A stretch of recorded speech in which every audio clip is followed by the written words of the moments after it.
The first Thursday night NFL game of the 2023 season began with the singing of the Black National Anthem. The song was well performed and is pretty innocent actually. Nothing in it is racist or divisive at all. However, in case you haven't heard, a whole lot of white folks were not happy about it, including some of y'all favorite white liberals. They're complaining that it is racist, that we keep dividing ourselves from them by adding black to everything. The fact that they have the bold audacity to compare the horrors of Jim Crow racism we suffered to the mere singing of a black national anthem at a doggone game tells you everything you need to know as to why the Euro-American colonial world order is crumbling right now. They bring the same negative energy when we bring up the need for reparations.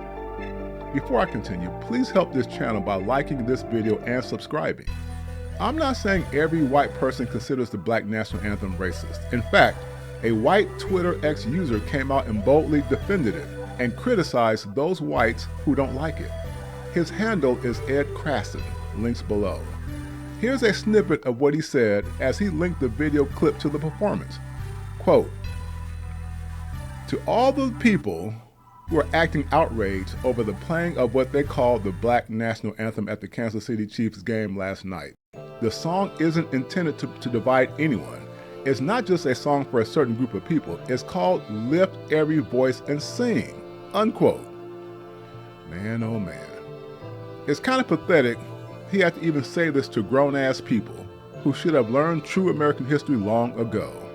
Let me directly talk to those white people, whether they're racist or just ignorant of who and what our community is.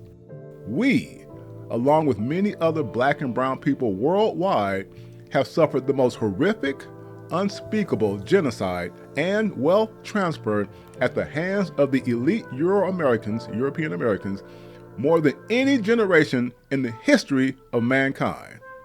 How dare you have the audacity to compare the mere singing of a harmless damn anthem to all the atrocities the top 1% of your tribes have visited on the family of humans globally.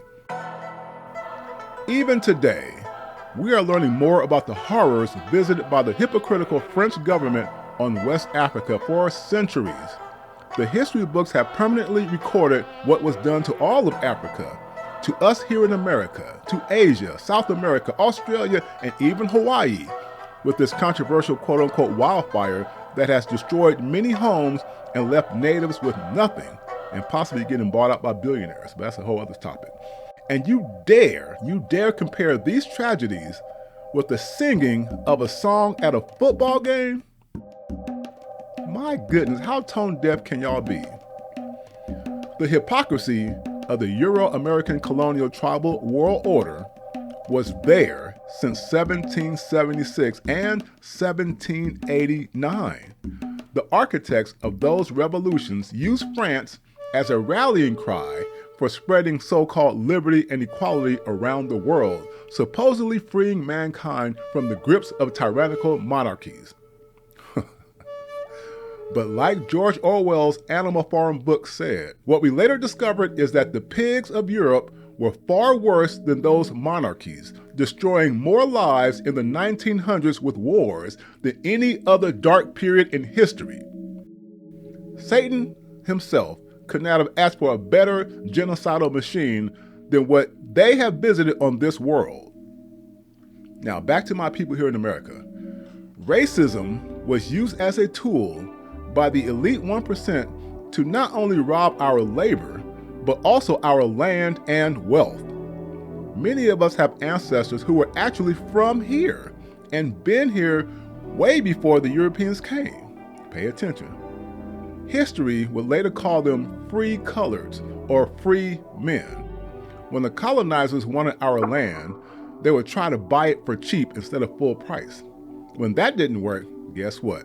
They cranked up their newspapers with fake news about black men doing bad things to white women, and here comes the ignorant white mobs, thugs, shooting up our cities and burning down our homes and businesses. When the dust settled, it was the 1% white masterminds who benefited. Pay attention. How do you think Wall Street and the big corporations got all that wealth? Once they ran our ancestors out of our homes and cities, the whites were allowed to take over, change the title deeds, add anti-black covenants to those deeds, redline us, then turn the cities into sundown towns to keep us from coming back to expose this racist real estate scam that continues to haunt our people to this day. That's why there is this huge disparity in net worth between us and them. Real estate theft by racism.